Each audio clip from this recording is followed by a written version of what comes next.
ಮಿತ್ರರೇ ನಮಸ್ಕಾರ. ಮಿತ್ರರೇ, ಮಹಾರಾಷ್ಟ್ರದಲ್ಲಿ ಚುನಾವಣೆಗೆ ಕ್ಷಣಗಣನೆ ಆರಂಭವಾಗಿದೆ. ಮಹಾರಾಷ್ಟ್ರದಲ್ಲಿ ಹೇಗೆ ಚುನಾವಣೆ ನಡೀತಾ ಇದೆ, ಯಾವ ಕೂಟ ಮುಂದಿದೆ, ಏನೇನಾಗ್ತಾ ಇದೆ, ಅಜಿತ್ ಪವಾರ್ ಏನು ಮಾಡ್ತಾ ಇದ್ದಾರೆ, ಶಿಂದೆ ಬಣದಲ್ಲಿ ಏನಾಗ್ತಾ ಇದೆ, ಮಹಾಯುತಿಯಲ್ಲಿ ಏನಾಗ್ತಾ ಇದೆ, ಮಹಾವಿಕಾಸ್ ಅಗಾಡಿ ಹೇಗಿದೆ, ಇದೆಲ್ಲದರ ಬಗ್ಗೆ ಅನೇಕ ವಿಡಿಯೋ ಮಾಡಿ ನಿಮಗೆ ತಿಳಿಸಿದ್ದೆ. ಕೆಲ ಸರ್ವೆಗಳ ಬಗ್ಗೆಯೂ ಕೂಡ ಮಾಹಿತಿ ನೀಡಿದ್ದೆ. ಆದರೆ ಕೆಲವರು ಕಮೆಂಟ್ ಹಾಕಿ ತಿಳಿಸಿದ್ರು, ನಮಗೆ ಇಡೀ ಮಹಾರಾಷ್ಟ್ರದ ಚಿತ್ರಣವನ್ನು ಕೊಡಿ, ಮಹಾರಾಷ್ಟ್ರದಲ್ಲಿ ಏನಾಗ್ತಾ ಇದೆ, ಚುನಾವಣಾ ವಿಷಯ ವಸ್ತುಗಳೇನು, ಯಾರು ಮುಂದಿದ್ದಾರೆ, ಯಾರು ಹಿಂದಿದ್ದಾರೆ, ಯಾವ ಫ್ಯಾಕ್ಟರ್ ಹೆಚ್ಚು ವರ್ಕ್ ಆಗುತ್ತೆ, ಇದೆಲ್ಲದರ ಬಗ್ಗೆ ಡೀಟೇಲ್ ಆಗಿ ಒಂದು ಮಾಹಿತಿ ಕೊಡಿ ಅಂತ ಕೆಲವರು ಕಮೆಂಟ್ ಮಾಡಿದ್ರು. ಈ ಹಿನ್ನೆಲೆಯಲ್ಲಿ ಇಡೀ ಮಹಾರಾಷ್ಟ್ರದ ಚುನಾವಣೆ ಯಾವ ದಿಕ್ಕಿನತ್ತ ಸಾಗ್ತಾ ಇದೆ, ಎರಡೂ ಕೂಟದ ಪ್ಲಸ್ ಏನು ಮೈನಸ್ ಏನು, ಇದೆಲ್ಲದರ ಬಗ್ಗೆ ಸ್ಟಡಿ ಮಾಡಿ ಒಂದು ವರದಿಯನ್ನು ಸಿದ್ಧ ಮಾಡಿದ್ದೀನಿ. ಕಂಪ್ಲೀಟ್ ಮಾಹಿತಿಯನ್ನು ಈ ವಿಡಿಯೋದಲ್ಲಿ ನಿಮಗೆ ನೀಡ್ತೀನಿ. ನೀವು ಈ ವಿಡಿಯೋನ ಕೊನೆವರೆಗೂ ಮಿಸ್ ಮಾಡದೆ ನೋಡಿ. ಮಿತ್ರರೇ, ಮಹಾರಾಷ್ಟ್ರದಲ್ಲಿ ನವೆಂಬರ್ 20ನೇ ತಾರೀಕು ಚುನಾವಣೆ ನಡೀತಾ ಇದೆ. 23ನೇ ತಾರೀಕು ಫಲಿತಾಂಶ ಪ್ರಕಟಗೊಳ್ಳುತ್ತೆ. 288 ವಿಧಾನಸಭಾ ಕ್ಷೇತ್ರಗಳಿರುವಂತಹ ಮಹಾರಾಷ್ಟ್ರದಲ್ಲಿ 145 ಕ್ಷೇತ್ರವನ್ನು ಯಾರು ಗೆಲ್ತಾರೋ ಅವರಿಗೆ ಅಧಿಕಾರ ಸಿಗುತ್ತೆ. ಅಂದ್ರೆ ಮ್ಯಾಜಿಕ್ ನಂಬರ್ ಬಂದ್ಬಿಟ್ಟು 145. ಮಹಾರಾಷ್ಟ್ರದಲ್ಲಿ ಚುನಾವಣೆ ನಡೀತಾ ಇದೆ ಅಂತಂದ ಮೇಲೆ ಅಲ್ಲಿ ಒಪಿನಿಯನ್ ಪೋಲ್ಗಳ ಭರಾಟೆ ಜಾಸ್ತಿ ಇರ್ತಾ ಇತ್ತು. ಆದರೆ ಈ ಬಾರಿ ಅಷ್ಟೊಂದು ಒಪಿನಿಯನ್ ಪೋಲ್ಗಳು ಬರ್ತಾ ಇಲ್ಲ. ಇದಕ್ಕೆ ಅನೇಕ ಕಾರಣ ಇದೆ. ನಿಮಗೆಲ್ಲ ಗೊತ್ತಿರಬಹುದು, ಲೋಕಸಭಾ ಚುನಾವಣೆಯಲ್ಲಿ ಎಲ್ಲ ಒಪಿನಿಯನ್ ಪೋಲ್ಗಳಿರಬಹುದು, ಎಲ್ಲ ಎಕ್ಸಿಟ್ ಪೋಲ್ಗಳಿರಬಹುದು, ಮಕಾಡೆ ಮಲಗಿಬಿಟ್ಟಿದ್ವು. ಹರಿಯಾಣದ ಚುನಾವಣೆಯಲ್ಲೂ ಕೂಡ ಇದೇ ರಿಪೀಟ್ ಆಯಿತು. ಯಾರೂ ಕೂಡ ಕ್ಲಿಯರ್ ಆಗಿ ಪ್ರೆಡಿಕ್ಟ್ ಮಾಡೋದಕ್ಕೆ ಸಾಧ್ಯವೇ ಆಗಿರಲಿಲ್ಲ. ಸಮೀಕ್ಷೆಗಳು ಬಹುತೇಕ ಫೇಲ್ಯೂರ್ ಆಗಿಬಿಟ್ಟಿದ್ವು. ಹೀಗಾಗಿ ಮಹಾರಾಷ್ಟ್ರದಲ್ಲಿ ಇಂತಹ ಸಾಹಸಕ್ಕೆ ಕೈ ಹಾಕೋದಕ್ಕೆ ಯಾರೂ ಮುಂದಾಗ್ತಾ ಇಲ್ಲ. ಕೆಲ ಒಪಿನಿಯನ್ ಪೋಲ್ಗಳು ಬಂದಿದ್ದಾವೆ, ಆದರೆ ತುಂಬ ದೊಡ್ಡ ಮಟ್ಟದ ಒಪಿನಿಯನ್ ಪೋಲ್ ಕೊಡುವಂತಹ ಸಂಸ್ಥೆಗಳೇನಿದ್ದಾವೆ ಅವರೆಲ್ಲರೂ ಸೈಲೆಂಟ್ ಆಗಿಬಿಟ್ಟಿದ್ದಾರೆ, ನಾವು ಈ ಸಾಹಸಕ್ಕೆ ಕೈ ಹಾಕೋದಿಲ್ಲ ಅಂತ. ಅದಕ್ಕೆ ಎರಡು ಕಾರಣ ಇದೆ. ಒಂದು, ಲೋಕಸಭಾ ಚುನಾವಣೆ ಮತ್ತು ಹರಿಯಾಣದ ಚುನಾವಣೆಯ ಎಫೆಕ್ಟು. ಎರಡನೇದಾಗಿ ಮಹಾರಾಷ್ಟ್ರದ ರಾಜಕೀಯ ಚಿತ್ರಣ. ನಿಮಗೆಲ್ಲ ಗೊತ್ತು, ಮಹಾರಾಷ್ಟ್ರದಲ್ಲಿ ಈ ಹಿಂದೆ 4 ಪಕ್ಷಗಳಿದ್ವು ಪ್ರಮುಖವಾಗಿ: ಶಿವಸೇನೆ, ಎನ್ಸಿಪಿ, ಬಿಜೆಪಿ, ಕಾಂಗ್ರೆಸ್. ಶಿವಸೇನೆ ಮತ್ತು ಬಿಜೆಪಿ ಒಂದಾಗಿರ್ತಾ ಇದ್ವು, ಇನ್ನೊಂದು ಕಡೆ ಕಾಂಗ್ರೆಸ್ ಮತ್ತು ಎನ್ಸಿಪಿ ಒಂದಾಗಿ ಚುನಾವಣೆಯನ್ನು ಎದುರಿಸ್ತಾ ಇದ್ವು. ಆದರೆ ಈಗ ಶಿವಸೇನೆಯೂ ಒಡೆದು ಹೋಗಿದೆ, ಎನ್ಸಿಪಿ ಕೂಡ ಒಡೆದು ಹೋಗಿದೆ. ಎರಡೂ ಬಣದಲ್ಲೂ ಕೂಡ ಒಬ್ಬೊಬ್ಬರು ಸೇರ್ಕೊಂಡಿದ್ದಾರೆ. ಹೀಗಾಗಿ ಮಹಾರಾಷ್ಟ್ರದಲ್ಲಿ ಇದೇ ಫಲಿತಾಂಶ ಬರುತ್ತೆ ಅಂತ ಯಾರೂ ಕೂಡ ಪ್ರೆಡಿಕ್ಟ್ ಮಾಡೋದಕ್ಕೆ ಸಾಧ್ಯ ಆಗ್ತಾ ಇಲ್ಲ. ಅಷ್ಟು ಗಬ್ಬೆದ್ದು ಹೋಗಿದೆ ಮಹಾರಾಷ್ಟ್ರದ ರಾಜಕಾರಣ. ಮಹಾಯುತಿ ವರ್ಸಸ್ ಮಹಾವಿಕಾಸ್ ಅಗಾಡಿ ಎಂಬಂತಹ ಈ ಪರಿಸ್ಥಿತಿಯಲ್ಲಿ ಮಹಾರಾಷ್ಟ್ರದ ಚಿತ್ರಣ ಹೇಗಿದೆ ಅಂತ ನೋಡೋದಾದ್ರೆ, ಮಿತ್ರರೇ, ಮೊದಲನೇ ಅಂಶವನ್ನು ನಾನು ಗುರುತು ಮಾಡಿರೋದೇನು ಕೇಳಿದ್ರೆ, ಈ ಬಾರಿ ಮಹಾರಾಷ್ಟ್ರದಲ್ಲಿ ತೀರಾ ಲೋಕಲ್ ಆಗಿ ಚುನಾವಣೆ ನಡೀತಾ ಇದೆ. ಯಾವುದೋ ಒಂದು ವಿಚಾರದ ಮೇಲೆ ಮಹಾರಾಷ್ಟ್ರದ ಚುನಾವಣೆ ನಿಂತಿಲ್ಲ. ಪ್ರತಿ ಕ್ಷೇತ್ರದಲ್ಲೂ ಕೂಡ ಚುನಾವಣಾ ವಿಷಯ ವಸ್ತುಗಳು ಬೇರೆ ಆಗ್ತಾ ಇದೆ. ನಾನಾಗಲೇ ಹೇಳಿದೆ, 288 ವಿಧಾನಸಭಾ ಕ್ಷೇತ್ರಗಳಿದ್ದಾವೆ. ಒಂದು ಕ್ಷೇತ್ರದಲ್ಲಿದ್ದಂತಹ ವಿಷಯ ಇನ್ನೊಂದು ಕ್ಷೇತ್ರದಲ್ಲಿಲ್ಲ. ಉದಾಹರಣೆಗೆ ಹೇಳಬೇಕು ಅಂತಂದ್ರೆ, ಒಂದು ಕ್ಷೇತ್ರದಲ್ಲಿ ರೈತರ ವಿಚಾರಗಳು ಹೆಚ್ಚು ಪ್ರಾಮುಖ್ಯತೆಯನ್ನು ಪಡೆದುಕೊಂಡ್ರೆ ಮತ್ತೊಂದು ಕ್ಷೇತ್ರದಲ್ಲಿ ನಿರುದ್ಯೋಗ ಸಮಸ್ಯೆ ಹೆಚ್ಚು ಚರ್ಚೆ ಆಗ್ತಾ ಇದೆ. ಮತ್ತೊಂದು ಕ್ಷೇತ್ರದಲ್ಲಿ ನೀರಿನ ಸಮಸ್ಯೆ ಹೆಚ್ಚಾಗಿ ಕಾಡ್ತಾ ಇದೆ. ಹೀಗೆ ಒಂದೊಂದು ಕ್ಷೇತ್ರಕ್ಕೂ ಕೂಡ ತೀರಾ ಡಿಫರೆಂಟ್ ಆಗಿದೆ. ಇಡೀ ಮಹಾರಾಷ್ಟ್ರ ಚುನಾವಣೆ ಯಾವುದೋ ಒಂದು ವಿಚಾರದ ಮೇಲೆ ನಡೀತಾ ಇದೆ ಅಂತ ಹೇಳೋದಕ್ಕೆ ಸಾಧ್ಯ ಇಲ್ಲ. ಕಂಪ್ಲೀಟ್ ಡಿಫರೆಂಟ್ ಆಗಿದೆ. ಕಳೆದ ಕೆಲ ದಶಕಗಳಲ್ಲೇ ಇಂತಹ ಚುನಾವಣೆ ನಡೆದಿಲ್ಲ ಅಂತ ಕೆಲವರು ವರದಿ ಮಾಡ್ತಾ ಇದ್ದಾರೆ. ಹೇಗೆ ಅಂತಂದ್ರೆ, ಒಂದು ಪಂಚಾಯಿತಿ ಚುನಾವಣೆ ಹೇಗೆ ನಡೆಯುತ್ತೋ, ನಮ್ಮೂರಿನಲ್ಲಿ ಒಂದು ಮೋರಿ ಪ್ರಾಬ್ಲಮ್ ಇದೆ, ರಸ್ತೆ ಪ್ರಾಬ್ಲಮ್ ಇದೆ, ಇದನ್ನು ಆಧರಿಸಿ ಜನ ಹೇಗೆ ಮತ ಕೊಡ್ತಾರಲ್ಲ, ಅದೇ ರೀತಿಯಾಗಿ ಈ ಬಾರಿಯ ವಿಧಾನಸಭಾ ಚುನಾವಣೆಯಲ್ಲೂ ಕೂಡ ಮತದಾನ ನಡೆಯುತ್ತೆ. ತೀರಾ ಲೋಕಲ್ ಇಶ್ಯೂಗಳ ಮೇಲೆ ಈ ಬಾರಿಯ ಮತದಾನ ನಡೀತಾ ಇದೆ. ಆದರೆ ಎರಡೂ ಕೂಟಗಳು ಕೂಡ ಒಂದು ವಿಚಾರದ ಅಡಿಯಲ್ಲಿ ಚುನಾವಣೆ ನಡೆಸೋದಕ್ಕೆ ಬಯಸ್ತಾ ಇದ್ದಾವೆ. ಇವರಿಗೆ ಈ ತೀರಾ ಲೋಕಲ್ ಇಶ್ಯೂಗಳ ಮೇಲೆ ಚುನಾವಣೆ ನಡೆದ್ರೆ ಕಷ್ಟ ಆಗುತ್ತೆ. ಬಿಜೆಪಿಯವರಿಗೂ ಕಷ್ಟ ಆಗುತ್ತೆ, ಕಾಂಗ್ರೆಸ್ನವರಿಗೂ ಕಷ್ಟ ಆಗುತ್ತೆ. ಅದಕ್ಕೆ ಮಹಾಯುತಿ, ಬಿಜೆಪಿ ನೇತೃತ್ವದ ಮಹಾಯುತಿ ಏನು ಮಾಡ್ತಾ ಇದೆ ಕೇಳಿದ್ರೆ, ಕೆಲವೊಂದಷ್ಟು ಹಿಂದುತ್ವದ ವಿಚಾರಧಾರೆಗಳನ್ನು ಚುನಾವಣೆಯಲ್ಲಿ ಪ್ರಸ್ತಾಪ ಮಾಡ್ತಾ ಇದೆ. ಉದಾಹರಣೆಗೆ ಬಟೆಂಗೆ ತು ಕಾಟೆಂಗೆ, ವೋಟ್ ಜಿಹಾದ್, ಹಿಂದುತ್ವ, ಇದೆಲ್ಲದನ್ನು ಬಿಜೆಪಿಯವರು ಪ್ರಸ್ತಾಪ ಮಾಡ್ತಾ ಇದ್ದಾರೆ. ಶಿಂದೆ ಬಣವೂ ಕೂಡ ಪ್ರಸ್ತಾಪ ಮಾಡ್ತಾ ಇದೆ. ಇನ್ನೊಂದು ಕಡೆಯಲ್ಲಿ ಮಹಾವಿಕಾಸ್ ಅಗಾಡಿ ಏನು ಮಾಡ್ತಾ ಇದೆ ಕೇಳಿದ್ರೆ, ಹೆಚ್ಚಾಗಿ ಮುಸ್ಲಿಂ ಮೀಸಲಾತಿಯ ಬಗ್ಗೆ ಪ್ರಸ್ತಾಪ ಮಾಡ್ತಾ ಇದೆ, ವಕಫ್ ಬಿಲ್ ಬಗ್ಗೆ ಚರ್ಚೆ ಮಾಡ್ತಾ ಇದೆ, ಸಂವಿಧಾನದ ವಿಚಾರವಾಗಿ ಚರ್ಚೆ ಆಗ್ತಾ ಇದೆ. ನಾವು ಬಂದರೆ ಮೀಸಲಾತಿಯನ್ನು ಬದಲಾಯಿಸಿಬಿಡ್ತೀವಿ, 50% ಮೀಸಲಾತಿಯನ್ನು ರದ್ದು ಮಾಡ್ತೀವಿ, ಅಂದರೆ ದಲಿತರನ್ನು ಸೆಳೆಯೋದಕ್ಕೆ, ಮುಸ್ಲಿಂ ವೋಟನ್ನು ಕನ್ಸಾಲಿಡೇಟ್ ಮಾಡೋದಕ್ಕೆ, ಹೆಚ್ಚು ಹಿಂದೂ ವರ್ಸಸ್ ಮುಸ್ಲಿಂ ಅನ್ನುವ ರೀತಿಯಲ್ಲಿ ಬಿಂಬಿಸೋದಕ್ಕೆ ಎರಡೂ ಕೂಟಗಳು ಕೂಡ ಪ್ರಯತ್ನ ಮಾಡ್ತಾ ಇದ್ದಾವೆ. ಅಂದರೆ ಲೋಕಲ್ ಇಶ್ಯೂ ಮೇಲೆ ಚುನಾವಣೆ ನಡೀಬಾರ್ದು, ಒಂದು ವಿಚಾರದ ಮೇಲೆ ಚುನಾವಣೆ ನಡೆಸಬೇಕು ಅಂತ ಎರಡೂ ಕೂಟಗಳು ಸಾಕಷ್ಟು ಪ್ರಯತ್ನ ಮಾಡ್ತಾ ಇದ್ದಾವೆ. ಇನ್ನೊಂದು, ಮಹಾಯುತಿಗೆ ಒಂದು ಪ್ಲಸ್ ಪಾಯಿಂಟ್ ಆಗಿ ಕಾಣ್ತಿರೋದೇನು ಕೇಳಿದ್ರೆ, ಲಾಡ್ಕಿ ಬಹಿನ್ ಯೋಜನಾ. ಈ ಹಿಂದೆ ಶಿವರಾಜ್ ಸಿಂಗ್ ಚೌಹಾಣ್ ಮಧ್ಯಪ್ರದೇಶದ ಮುಖ್ಯಮಂತ್ರಿ ಆಗಿದ್ದಂತಹ ಸಂದರ್ಭದಲ್ಲಿ ಲಾಡ್ಲಿ ಬೆಹನ್ ಅನ್ನುವಂಥ ಒಂದು ಸ್ಕೀಮನ್ನು ಜಾರಿಗೊಳಿಸಿದ್ರು. ಮಧ್ಯಪ್ರದೇಶ ಚುನಾವಣೆಯ ದಿಕ್ಕನ್ನೇ ಬದಲಾಯಿಸಿಬಿಟ್ಟಿತ್ತು ಆ ಸ್ಕೀಮ್. ಅದೇ ಪ್ರಕಾರವಾಗಿ ಏಕನಾಥ್ ಶಿಂದೆ ಕೂಡ ಕಳೆದ 5 ತಿಂಗಳ ಹಿಂದೆ ಲಾಡ್ಕಿ ಬಹಿನ್ ಅನ್ನುವಂತಹ ಒಂದು ಸ್ಕೀಮನ್ನು ಜಾರಿಗೊಳಿಸಿದ್ದಾರೆ. ತೀರಾ ಬಡ ಕುಟುಂಬದ ಮಹಿಳೆಗೆ ಪ್ರತಿ ತಿಂಗಳು 1500 ರೂಪಾಯಿ ಸಿಗುತ್ತೆ. ಇದು ಸ್ವಲ್ಪ ಇಂಪ್ಯಾಕ್ಟ್ ಮಾಡಿದೆ ಅಂತ ಅನೇಕರು ವರದಿ ಮಾಡ್ತಾ ಇದ್ದಾರೆ. ಜೊತೆಗೆ 3 ಗ್ಯಾಸನ್ನು ಫ್ರೀಯಾಗಿ ಕೊಡೋದಕ್ಕೂ ಕೂಡ ಸರ್ಕಾರ ನಿರ್ಧಾರ ಮಾಡಿದೆ. ಈಗಾಗಲೇ ಈ ಎರಡೂ ಯೋಜನೆಗಳು ಕೂಡ ಜನರನ್ನು ತಲುಪಿದೆ. ಮಿತ್ರರೇ, ಇಲ್ಲಿ ಒಂದನ್ನು ಗಮನಿಸಬೇಕು. ಈಗಾಗಲೇ ಮಹಾಯುತಿ ಸರ್ಕಾರ ಇದನ್ನೆಲ್ಲ ಜನರಿಗೆ ತಲುಪಿಸಿದೆ. ಕಾಂಗ್ರೆಸ್ ಏನು ಸುಮ್ಮನೆ ಕೂತಿಲ್ಲ. ಅವ್ರೇನು ಹೇಳ್ತಾ ಇದ್ದಾರೆ, ಇವರೇನು 1500 ರೂಪಾಯಿ ಕೊಡೋದು, ನಾವು ಬಂದರೆ 3000 ರೂಪಾಯಿ ಕೊಡ್ತೀವಿ ಅಂತ ಅವ್ರು ಘೋಷಣೆ ಮಾಡಿದ್ದಾರೆ. ಅಂದರೆ ಇಲ್ಲಿ ಕಾಂಗ್ರೆಸ್ನದ್ದು ಭರವಸೆ, ಬಿಜೆಪಿಯವರು ಈಗಾಗಲೇ ಯೋಜನೆಯನ್ನು ಜನರಿಗೆ ತಲುಪಿಸಿದ್ದಾರೆ. ಹೀಗಾಗಿ ಏಕನಾಥ್ ಶಿಂದೆ ಪರವಾಗಿ ಒಂದು ಒಲವು ಇದೆ. ಹೀಗಂತ ಅನೇಕರು ರಿಪೋರ್ಟ್ ಮಾಡ್ತಾ ಇದ್ದಾರೆ. ಅದು ಹೇಗೆ ಬೇಕಾದರೂ ಆಗಬಹುದು. ನಾಳೆ ಇವರೇನು 1,500 ರೂಪಾಯಿ ಕೊಡೋದು, ಅವರು 3,000 ರೂಪಾಯಿ ಕೊಡ್ತಾರೆ ಅಂತ ಕಾಂಗ್ರೆಸ್ಗೆ ವೋಟ್ ಹಾಕಬಹುದು. ಆ ರೀತಿಯಾಗೂ ಜನಮನ ಪರಿವರ್ತನೆ ಆಗಬಹುದು.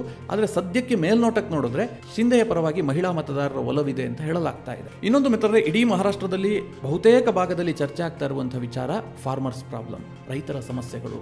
ಮುಖ್ಯವಾಗಿ ಮಹಾರಾಷ್ಟ್ರದಲ್ಲಿ ಅತಿ ಹೆಚ್ಚು ಪ್ರಮಾಣದಲ್ಲಿ ರೈತರ ಆತ್ಮಹತ್ಯೆ ನಡೀತಾ ಇದೆ. ಸೂಕ್ತ ಬೆಂಬಲ ಬೆಲೆ ಸಿಗ್ತಾ ಇಲ್ಲ, ಕೆಲವೊಂದು ಪ್ರದೇಶದಲ್ಲಿ ಬರಗಾಲ, ಇದೆಲ್ಲವೂ ಕೂಡ ಮಹಾರಾಷ್ಟ್ರದ ರೈತರನ್ನ ತೀವ್ರವಾಗಿ ಬಾಧಿಸ್ತಾ ಇದೆ. ಹೀಗಾಗಿ 1-2 ಲಕ್ಷ ಸಾಲ ಮಾಡಿಕೊಂಡಂತಹ ರೈತರು ಕೂಡ ಆತ್ಮಹತ್ಯೆ ಮಾಡಿಕೊಳ್ತಾ ಇದ್ದಾರೆ.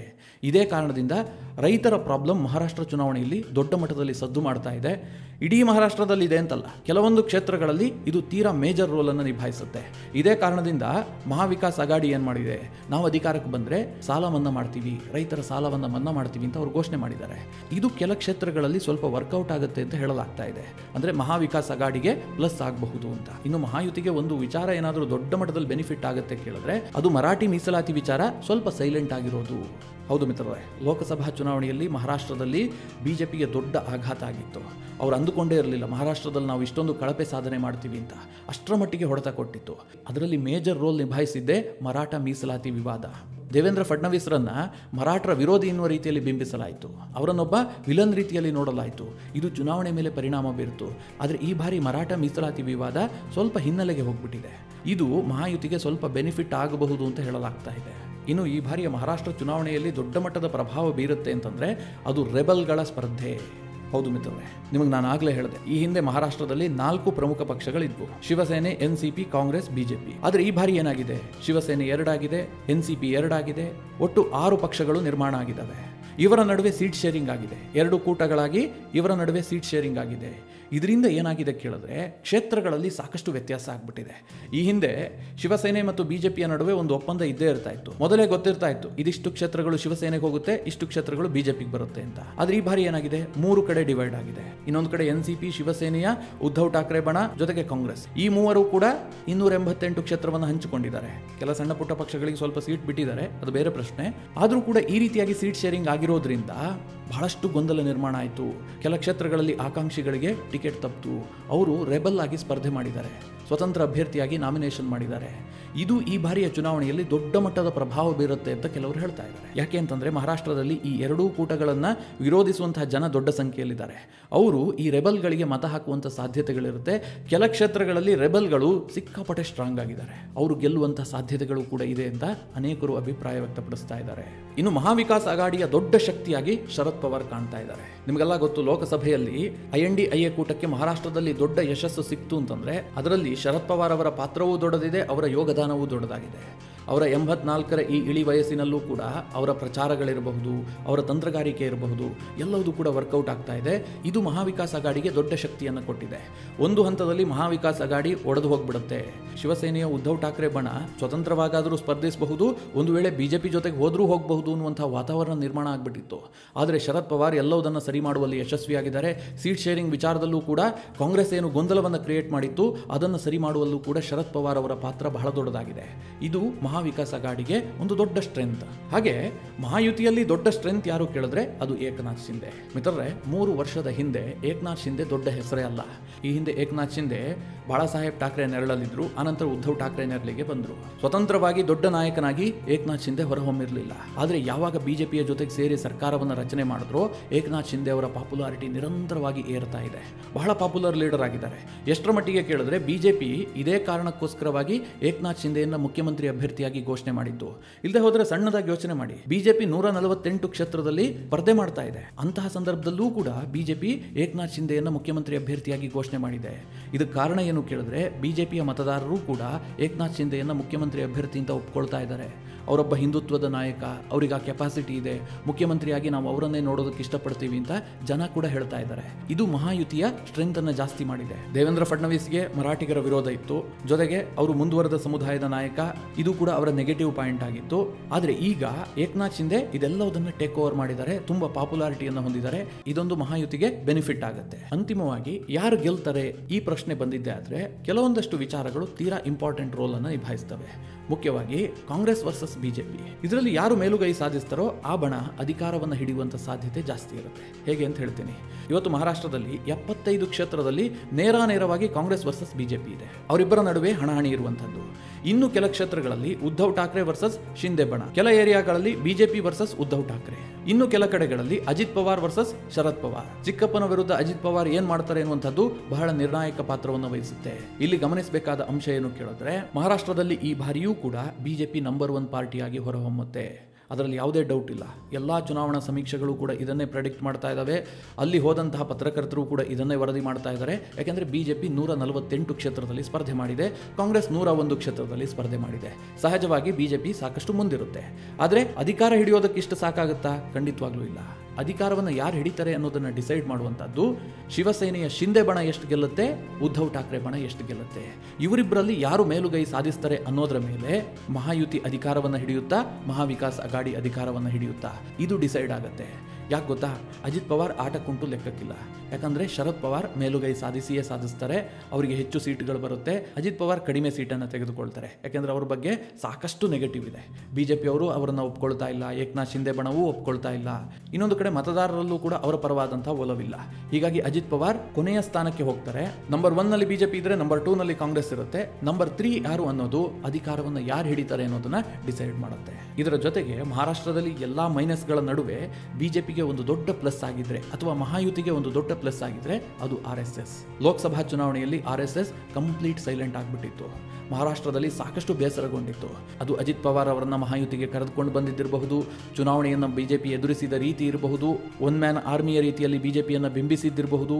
ಇದೆಲ್ಲದರ ವಿರುದ್ಧವಾಗಿಯೂ RSS ಬೇಸರಗೊಂಡಿತ್ತು. ಇದು ಮಹಾರಾಷ್ಟ್ರದಲ್ಲೂ ಎಫೆಕ್ಟ್ ಆಗಿದೆ, ಉತ್ತರ ಪ್ರದೇಶದಲ್ಲೂ ಎಫೆಕ್ಟ್ ಆಗಿದೆ. ದೇಶದ ಬೇರೆ ಬೇರೆ ರಾಜ್ಯಗಳಲ್ಲೂ ಕೂಡ RSSನ ಮುನಿಸು ಬಿಜೆಪಿಗೆ ಸಾಕಷ್ಟು ಡ್ಯಾಮೇಜ್ ಮಾಡಿತ್ತು.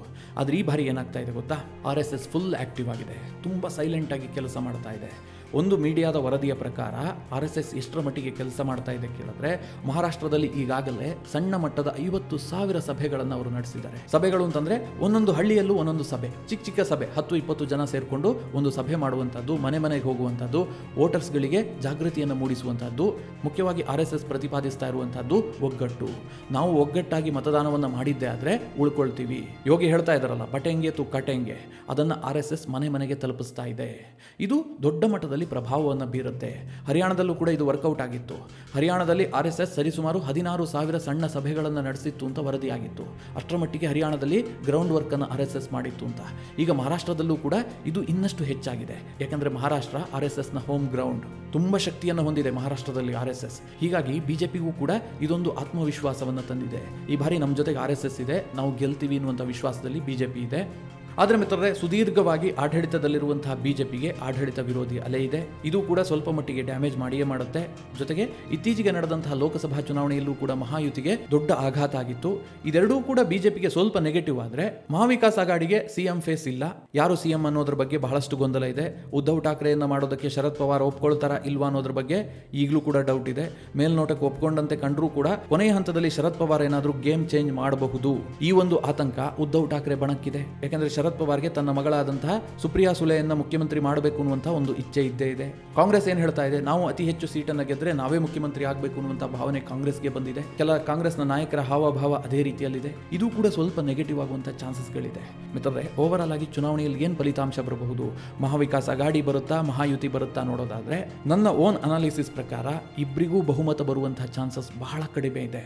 ಮಹಾವಿಕಾಸ್ ಅಘಾಡಿಯೂ ಕೂಡ ಏಕಾಂಗಿಯಾಗಿ ಬಹುಮತವನ್ನು ಗಳಿಸೋದು ಕಷ್ಟ ಇದೆ. ಮಹಾಯುತಿಯೂ ಕೂಡ ಏಕಾಂಗಿಯಾಗಿ 145 ಮಾರ್ಕ್ ಅನ್ನು ರೀಚ್ ಆಗುವಂತದ್ದು ಸ್ವಲ್ಪ ಟಫ್ ಇದೆ. ಈ ಬಾರಿ 2 ಕೂಟಗಳಿದ್ರೂ ಕೂಡ ಒಂದು ಹಂಗ್ ಅಸೆಂಬ್ಲಿ ಆಗುವಂತ ಸಾಧ್ಯತೆಗಳಿದೆ ಅಂತ ಅನೇಕರು ಪ್ರೆಡಿಕ್ಟ್ ಮಾಡ್ತಾ ಇದ್ದಾರೆ. ಯಾರು ನಿರ್ಣಾಯಕರಾಗ್ತಾರೆ ಕೇಳಿದ್ರೆ, ಚಿಕ್ಕ ಪುಟ್ಟ ಪಕ್ಷಗಳು, ಜೊತೆಗೆ ರೆಬಲ್ ಕ್ಯಾಂಡಿಡೇಟ್ಗಳಿದಾರಲ್ಲ, ಅವರು ಹೆಚ್ಚಿನ ಸಂಖ್ಯೆಯಲ್ಲಿ ಗೆಲ್ಲುವಂತ ಚಾನ್ಸಸ್ ಇದೆ. ಒಂದು ವರದಿಯ ಪ್ರಕಾರ ಮಹಾರಾಷ್ಟ್ರದಲ್ಲಿ 25ರಿಂದ 30 ಪಕ್ಷೇತರರು ಗೆಲ್ಲಬಹುದು. ಅಂದ್ರೆ ಚಿಕ್ಕ ಪಕ್ಷಗಳಿರಬಹುದು ಅಥವಾ ಪಕ್ಷೇತರರಿರಬಹುದು, ಇವರು ಗೆಲ್ಲುವಂತಹ ಸಾಧ್ಯತೆಗಳಿರುತ್ತೆ. ಇವರು ಅಂತಿಮವಾಗಿ ಸರ್ಕಾರವನ್ನು ಯಾರು ರಚನೆ ಮಾಡ್ತಾರೆ ಅಂತ ನಿರ್ಣಾಯಕ ಪಾತ್ರ ವಹಿಸುವಂತ ಸಾಧ್ಯತೆಗಳಿದೆ ಅಂತ ಅನೇಕ ವರದಿಗಳು ಬರ್ತಾ ಇದ್ದಾವೆ. ಇದೇ ಸತ್ಯ ಹೀಗೆ ಆಗುತ್ತೆ ಅಂತ ಹೇಳೋದಕ್ಕೆ ಸಾಧ್ಯ ಇಲ್ಲ, ಆದರೆ ಈ ಚಾನ್ಸಸ್ ಜಾಸ್ತಿ ಇದೆ. ಆಗ ಯಾರು ಬೇಕಾದ್ರೂ ಅಧಿಕಾರ ಹಿಡಿಬಹುದು. ಮಹಾಯುತಿ ಕಡೆಗೆ ಜಾಸ್ತಿ ಪಕ್ಷೇತರರು ಬಂದರೆ ಮಹಾಯುತಿ ಅಧಿಕಾರ ಹಿಡಿಯುತ್ತೆ, ಅಥವಾ ಮಹಾವಿಕಾಸ್ ಅಘಾಡಿ ಜಾಸ್ತಿ ಪಕ್ಷೇತರರನ್ನು ಸೆಳೆದ್ರೆ ಮಹಾವಿಕಾಸ್ ಅಘಾಡಿಗೆ ಅಧಿಕಾರ ಸಿಗುತ್ತೆ. ಆ ರೀತಿಯ ಸಿಚುವೇಶನ್ ಮಹಾರಾಷ್ಟ್ರದಲ್ಲಿ ಕಾಣ್ತಾ ಇದೆ. ಮಿತ್ರರೇ, ನಿಮ್ಗೇನು ಅನ್ಸುತ್ತೆ? ಮಹಾರಾಷ್ಟ್ರದಲ್ಲಿ ಯಾರು ಅಧಿಕಾರ ಹಿಡಿಬಹುದು? ಇದರ ಆಚೆಗೂ ಮಹಾರಾಷ್ಟ್ರದಲ್ಲಿ ಯಾವುದಾದ್ರೂ ಚುನಾವಣಾ ವಿಚಾರಗಳಿದ್ದರೆ ನೀವು ಕಮೆಂಟ್ ಮಾಡುವ ಮೂಲಕ ನಮಗೆ ತಿಳಿಸಿ. ಹಾಗೆ ನಿಮಗೆ ಈ ವಿಡಿಯೋ ಇಷ್ಟವಾದರೆ ಲೈಕ್ ಮಾಡಿ. ಜೊತೆಗೆ ನೀವಿನ್ನೂ ನಿಮ್ಮ ನೆಚ್ಚಿನ ಸಂಸ್ಕಾರ ಸೌರಭ ಯೂಟ್ಯೂಬ್ ಚಾನಲ್ನ ಸಬ್ಸ್ಕ್ರೈಬ್ ಮಾಡಿಲ್ಲ ಅಂತಂದರೆ ಈ ಕೂಡಲೇ ಸಬ್ಸ್ಕ್ರೈಬ್ ಮಾಡಿ. ಮುಂದಿನ ಎಲ್ಲ ಅಪ್ಡೇಟ್ಗಳ ನೋಟಿಫಿಕೇಷನ್ಗಾಗಿ ಬೆಲ್ ಐಕಾನ್ ಒತ್ತಿ.